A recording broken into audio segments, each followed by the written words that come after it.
पकड़ो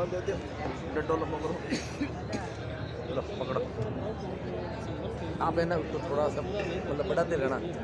हाँ ठीक। हेलो, मंच पर विराजमान बहुजन नायक और 40वें काउंसिल और मूल्यवासी संघ के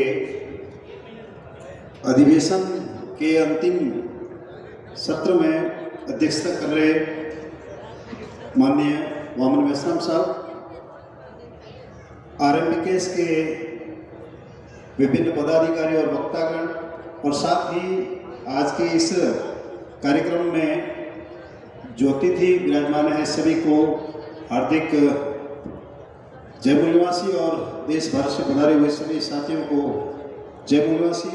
साथियों, आज का जो ये सत्र है, इस सत्र में 3 विषय रखे गए हैं और इन 3 विषयों में से मैं बहुत ही संक्षिप्त में जो दूसरा विषय है, भारत देश में 1920 में all India trade union Congress एवं अन्य ट्रेड यूनियन कामगारों की कानूनी सुरक्षा के लिए स्थापन हुए थे, तो लोकतांत्रिक देश में 1920 तक 100 सालों में कामगारों के हितों की रक्षा करने वाले सभी कानून नष्ट कैसे हुए, एक गंभीर चर्चा।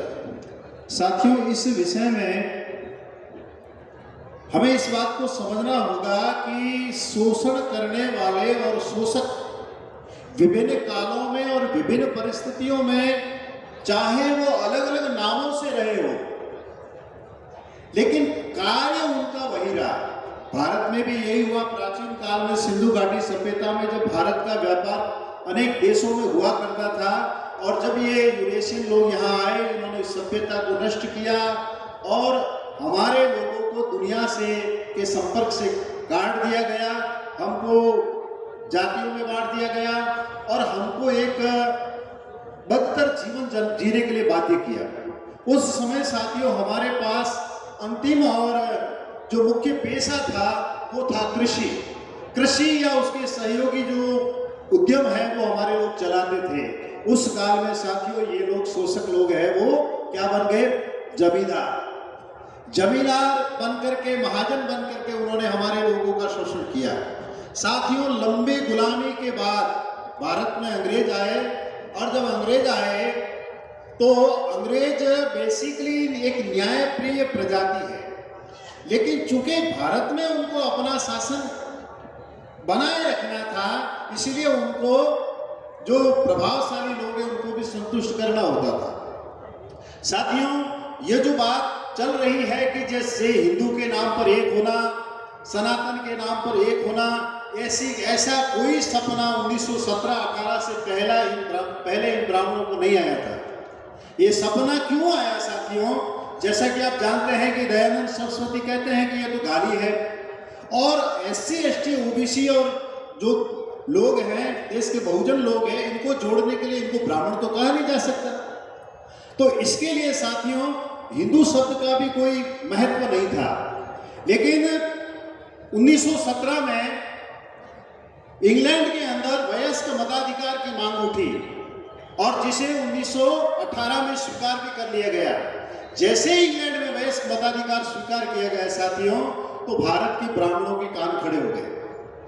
कहा कि जैसे ही वयस्क मताधिकार आएगा, क्योंकि इंग्लैंड में आया है तो भारत में आना ही आना है, तो हम 3% लोग जो साहूकार बन करके, जमींदार बन करके, उनका धर्म के ठेकेदार बनकर उनका शोषण कर रहे हैं, हमारे लोगों की दाल अब गलने वाली नहीं है।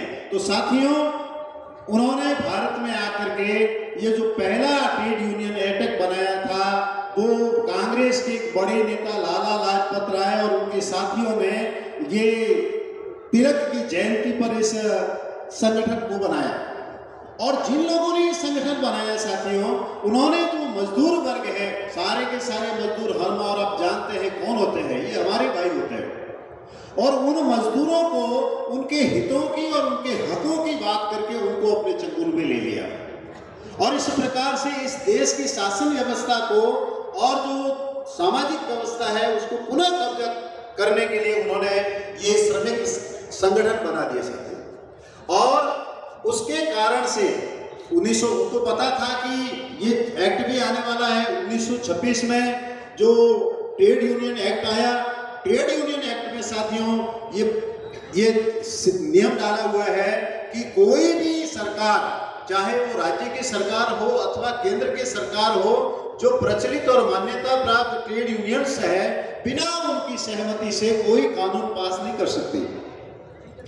तो जब सारे कानून मजदूरों के खिलाफ में पारित हो रहे हैं, कामगारों के खिलाफ पारित हो रहे हैं साथियों, तो यह कैसे कहा जा सकता है कि उन लोगों ने जो इन ट्रेड यूनियनों जो भारत में लगभग 20,000 के करीब है, इन 20,000 ट्रेड यूनियनों ने उसकी सहमति दी कैसे आकर?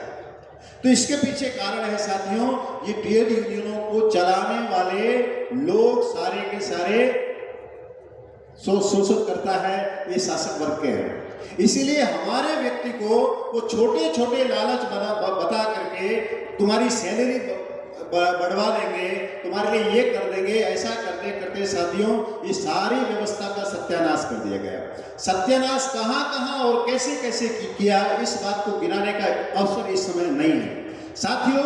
बामसेफ ने देश का एक पहला संगठन बनाया जो कामगारों की, मजदूरों की, कर्मचारियों की समस्याओं के लिए हकीकत में वास्तव में लड़ाई लड़ने के लिए तैयार है। आप लोगों को पता होगा जब ये 4 श्रम संहिताएं लाई गई, कानून लाए गए, तो देश भर में किसी भी संगठन ने इतने व्यापक स्तर पर आंदोलन नहीं किया जितना कि बामसेफ ने इनका विरोध किया था। तो साथियों मेरा निवेदन ये रहेगा कि ये जो ट्रेड यूनियन बामसेफ ने स्थापित की है उसको थोड़ा विधिक सिस्टम में हमें चलाना होगा। इसके लिए हमें जो न्यूनतम संख्या है उस संख्या का पालन करना होगा। इसीलिए सारे जितने भी बामसेफ के कर्मचारी हैं अथवा जो हमारे मिलने वाले कर्मचारी हैं, ज़्यादा से ज़्यादा लोगों का रजिस्ट्रेशन करवाना चाहिए। रजिस्ट्रेशन का 100 रुपया है और 1 महीने की जो सदस्यता शुल्क है वो 10 रुपये है। तो इस प्रकार से 120 रुपया प्रथम बार सदस्यता शुल्क और 100 रुपया होता है उसका रजिस्ट्रेशन शुल्क, यानी 220 रुपये दे करके हम 1 साल के लिए इसके सदस्य रह सकते हैं और अगले साल सिर्फ 120 रुपये ही हमें देने होंगे। साथियों जिन लोगों ने पहले रजिस्ट्रेशन करवा दिया लेकिन भूल से अगले साल उन्होंने सदस्यता शुल्क नहीं दिया, तब भी वो उस परिस्थिति में साथियों इस संगठन के सदस्य नहीं रह पाते हैं। तो मैं आप सबसे अपील करता हूं और निवेदन करता हूं कि इस जनवरी से जैसे ही हम अधिवेशन से जाते हैं अधिक से अधिक लोगों का रजिस्ट्रेशन करवाएं, रजिस्ट्रेशन का रजिस्टर है वो निर्माण करें और सदस्यता शुल्क का इंदिराज करें और ज़्यादा से ज़्यादा सदस्य संख्या बना करके इस संगठन को, यदि हम कामगारों की लड़ाई के लिए, क्योंकि कामगार हमारे भाई है, इस लड़ाई को जैसा मेश्राम साहब कहते हैं कि बहुआयामी तरीके से लड़ना होगा। अलग अलग तरीकों से हमें, जैसा साहब कहते हैं सुप्रीम कोर्ट में भी आप लड़ाई लड़ रहे हैं, मैदान में भी आप लड़ाई लड़ रहे हैं, तो हमारे कामगारों के जो यूनियन है उस स्तर पर भी इस लड़ाई को लड़ना होगा। आप लोगों ने मेरी बात को ध्यान से सुना और मुझे बोलने का अवसर दिया, इसके लिए मैं आप सबको बहुत बहुत धन्यवाद देता हूँ। सभी साथियों को जय मूल्यवासी, जय भीम, जय संविधान, जय भारत। Thank you. धन्यवाद मान्यवर गोमाराम रमेशा जी। अगले वक्ता के रूप में आमंत्रित करूंगा माननीय शुभंकर सरकार जी, जो कि सीसी मेंबर है। हर एक केस आपसे अनुरोध है कि आप डायस पर आए और विषय के संदर्भ में बात रखें।